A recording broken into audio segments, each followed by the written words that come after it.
Hi, George here with JustOneDram.com for Whiskey Wednesday. This week, since we're being hit by this wonderful March blizzard, I originally was going to do a review of Highland Park 15 Year. Did all my notes, sat down with it for quite some time last night preparing for the video, and with the way things are today, I just decided not in the mood to be so serious. So, on this blustery, blizzardy day, we are going to the complete opposite end of the spectrum from a single malt scotch, and we are looking at a spiced Canadian whiskey. Spicebox. Spicebox gets its name from the times of Prohibition when whiskey was smuggled in spice boxes. And real quick, off the label here, just to give you an idea of what's in this bottle, it is Canadian blended rye whiskey with natural flavors and caramel color. As you can tell by the color, that is clearly not a natural whiskey color. That is very artificial. But despite being a spiced whiskey, a flavored whiskey, and full of artificial colorant, I must say it's a fun bottle. Definitely not something to take too seriously as far as a whiskey elitist standpoint, but it's a fun bottle, it's tasty, and let's see. Let's read the back of the label here. Only a passing fancy in Canada, the great experiment of Prohibition ran much longer for our southern neighbors. It was said that Canada quenched the American thirst during this dry time. I got a text. I got two texts. I forgot to silence my phone, but like I said, not being too serious today. Quenched the American thirst during this dry time, and our spirited history tells of this unique network of bootlegging, or what we Canadians called exporting. Ah, you Canadians. Wonderful neighbors they are. Hiding the contraband cash was a creative pursuit. Blind pigs bore false floors. What? Hideaway cupboards, secret passageways, and secret boxes. Spicebox was inspired by a crafty Canadian who had shipped the contraband cargo in wooden barrels, black stamped with spices. All was going according to plan until a barrel took a spill and their exporting days were over.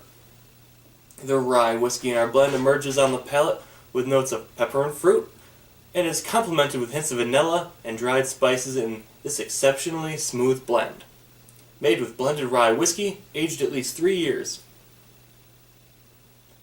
It is blended and bottled by Spicebox Whiskey, Montreal, Canada, imported by Underdog Wine and Spirits from Ripon, Canada, or California. Alright. Well, this is 80 proof, 40% alcohol, so unlike other flavored spirits or spiced rums, this spiced whiskey stays true to being a whiskey and being at least 80 proof.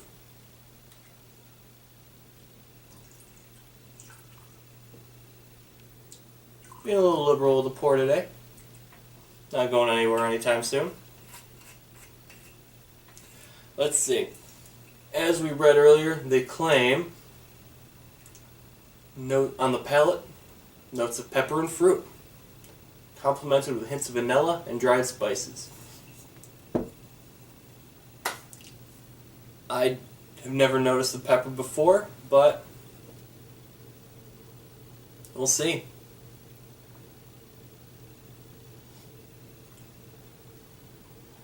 Again, not too serious. Going right out of a mug here.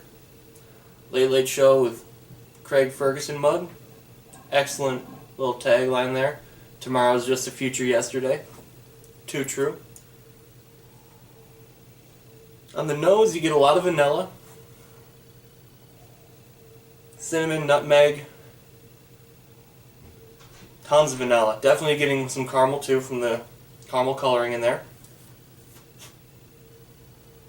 Very strong nose on this. I would not say to drink this like you would a higher end whiskey in something that's fluted like a Glencairn glass, simply because it concentrates the aromas too much and it will be very potent.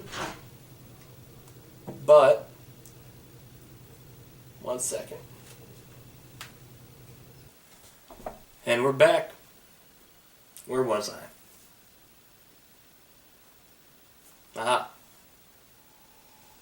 Caramel, vanilla, cinnamon, nutmeg.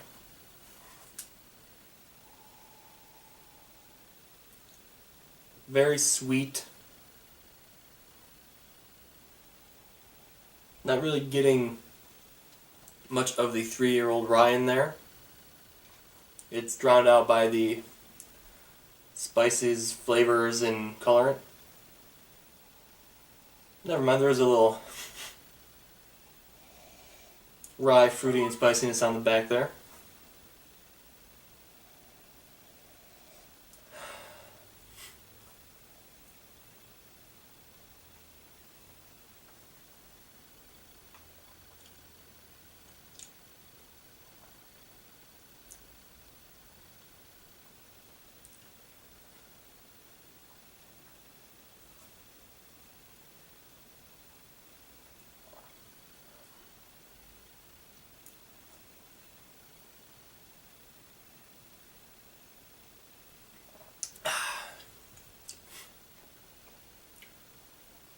A lot of cinnamon, nutmeg, vanilla, caramel.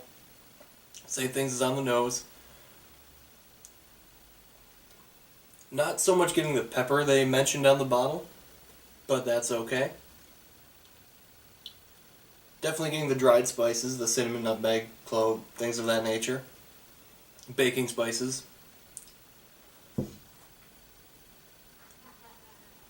Definitely has a little of that rye fruitiness and robustness in the back, but again, it's really drowned out for the most part by the flavoring and colorant.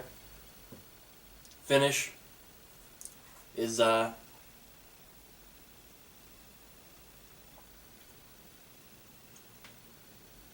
sweet, a lot of vanilla, some cinnamon, very enjoyable. This goes very well in something like Dr. Pepper. It's fine on its own, as you can see that I've been enjoying. Could put it... Made a Manhattan with it before. It was super sweet, but it was actually kind of tasty. Coke, cherry Coke.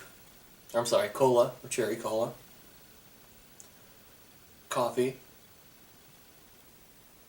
You can use it in just about anything you would have spiced rum.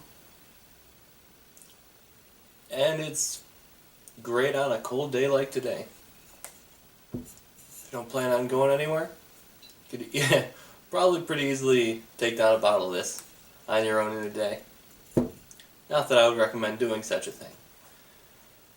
All in all, great bottle. I would give it, despite being a flavored whiskey, despite being artificially colored and flavored,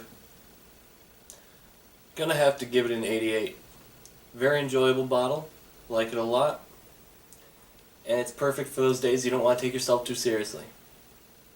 Anyway, if you liked the video, check out justonedram.com, subscribe, like the video, leave comments, what you think of the whiskey, what you think of the review, what you want to see in the future. Subscribe if I didn't say that already, I probably did. Share, Facebook, Twitter, all that social media nonsense. Happy Whiskey Wednesday. Cheers.